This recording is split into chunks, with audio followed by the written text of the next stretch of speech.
that every customer is going to love. Old iMovie users as well as all the new people that are going to get into video editing now with this incredible software. So that's the second application in the new iLife 09. I'd like to show you just one more.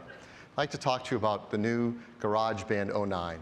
Now, GarageBand 09 has a number of really great features, great new guitar effects, great way to jam in Magic GarageBand. But I'm not going to tell you about those. I want to tell you about just one feature because it's really the most exciting one and a true breakthrough. The team was challenged with doing something no one's ever done before, to create a piece of software that can help people learn to play a musical instrument. So that's the biggest new feature in GarageBand 09. It's called Learn to Play. So what's Learn to Play? When you go into Learn to Play, you get a new user interface. You can learn to play a guitar or keyboards. You see the instrument you've chosen facing you so you can easily see what you're going to learn on that instrument. You have an instructor up above. In this case, this is Tim, and it's in HD resolution, and he's going to teach you how to play the instrument. And down below at the bottom of the window are controls so that you control the rate at which you learn, the sections you're studying, do it slowly, quickly, jump ahead. You're in complete control of the learning experience. So we just play a snippet of one of these lessons to give you a feel for what it's like to learn to play in GarageBand 09. This is the first in a series of lessons that will help you learn how to play the guitar. In this one, I'll give you a short introduction to the instrument and help you get started quickly with some music that's really easy to play. Many blues and jazz songs use a chord progression called the 12-bar blues. We're going to learn the progression in the key of A using the three chords A, D, and E. So that little snippet gives you a taste of what it's like for Tim to teach you how to play the guitar. You saw the guitar playing, you saw where your fingers go, and the controls going along the bottom. You can repeat that if you need a little more time to learn it just right. Here's a snippet of what it's like to learn something on a keyboard. In this lesson, you'll learn how to read some music and how it relates to the notes that we already know on the piano keyboard. Let's add the bass part to the new chord progression. Put your left thumb on middle C,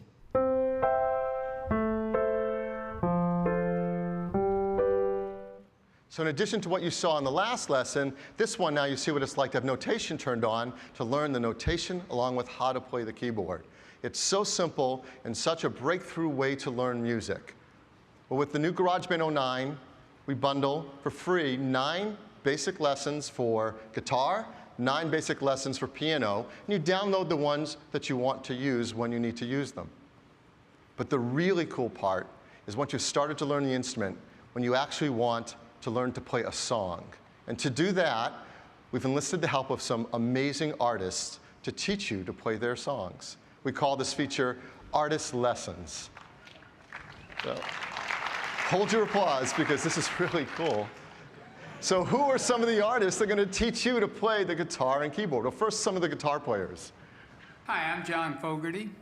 And for you guys that are just starting out on guitar, I'm going to show you a simple way to play my song, Proud Mary. Hi, I'm Colby, and I'm here to teach you how to play a simple version of my song, Bubbly. Hi, I'm Patrick, and I'm going to show you how to play my band Fall Out Boy's song, I Don't Care. Hi, I'm Sting, and I'm here to teach you my song, Roxanne. So that's a few of the guitar players, and there's more, right? Yeah. What about the keyboard? Hi, I'm Sarah. I'm going to be teaching you today how to play a simplified version of my song, Angel. Hi, I'm Ryan, lead singer of One Republic, and right now I'm going to show you how to play the first single off our debut album, Dreaming Out Loud. This is Apologize. Hi, I'm Nora, and I'm here to teach you one of my songs. This is called Thinking About You. So incredible artists, and we're going to continue to add more and more along the way. And it's just so amazing that they are going to teach you their songs. So when you go in the new GarageBand 09, there's now a new section called Learn to Play. And that's the place where you keep all your lessons. So you can go back as many times as you want and decide what you want to work on, some basic lessons, some of the artist lessons that you've downloaded. There's a built-in store in the GarageBand. That's where you can download those bundled basic lessons, and you purchase the artist lessons. They're $4.99 a lesson, and they're incredibly rich. Inside these lessons, the artists talk to you about their song. They tell you some of the story behind it. You can see the lyrics. As you saw, you see notation. You can practice with their original recorded tracks that they made for you to learn with. You can also move it into GarageBand and create your own mix based on the lessons that you've purchased.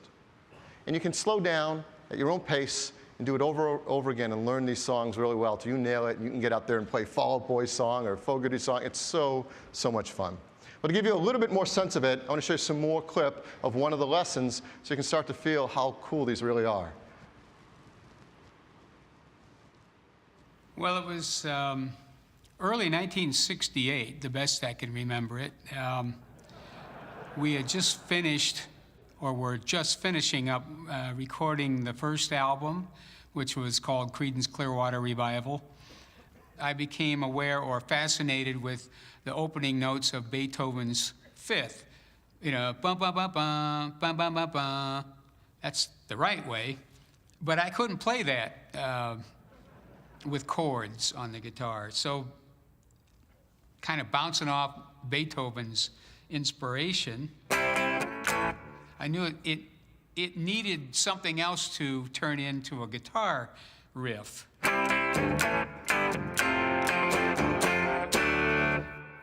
Well, now we come to the verse of Proud Mary. It's based around the D chord. And I've always thought D is just a really bright and uplifting sound, beautiful sound. Sounds sunny, sounds happy. And you can tell already that's starting to sound like that rolling, chugging rhythm that Proud Mary is known for. 2, 3, 4, A. Now we'll go to the B minor chord. And back to that D chord.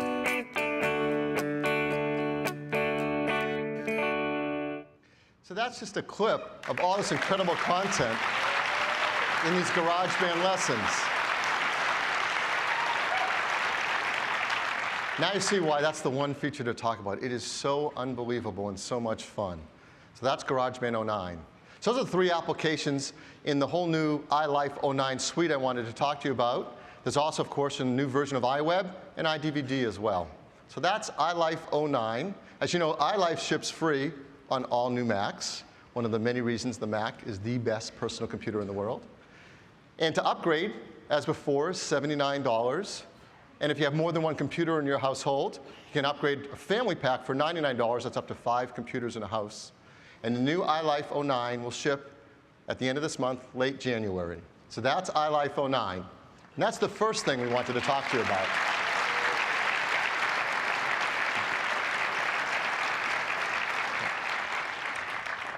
So number 2, we also have a completely new version of iWork 09 as well. And as you know, iWork is made up of Keynote, Pages, and Numbers. So first up, Keynote 09. It's what I'm working on and using in this presentation, so you know it's rock solid. Keynote 09. Well, one of the things we focused on in Keynote 09 is giving you some really powerful animation tools that, combined all together, can help you make incredible professional presentations, but really easily. So what are those tools? First up, something we call Magic Move. Magic Move is a transition between slides where you set up your slides, and in Keynote does all the work to move your objects between the slides. So for example, let's say this is your first slide. You got a bunch of cards on it. And to make a second slide, you just move a bunch of the cards off, and you take that Queen of Hearts and you make it bigger, you tilt it on an angle, you create a reflection, you set it up the way you want, and then you use Magic Move, and Keynote will do the transition for you. So for example, it looks like this. Here's the first slide, and now the second slide. So that animation's done by Keynote. Here's a second example. Slide 1, cards are all messed up. Slide 2, we organized them, and asked Keynote to do a magic move between them. It's really simple, really powerful. So that's the Magic Move. Second, object transitions. What you can do with object transitions, you have a lot of objects on your slide, and ask Keynote to move from this set to another set of objects with a bunch of powerful transitions. So for example, the first object transition I'm going to show is called Object Zoom. We're going to zoom these objects from one slide to the next. And here's how it goes. Now, if you look closely, those objects zoomed with a different rate of speed for the different objects. And the second slide started to show up on the first slide before it was even done and off the screen. Something near impossible for us to do with techniques ourselves, but automatic now in Keynote. Here's another one that's really powerful, what I just explained with this perspective move. Check this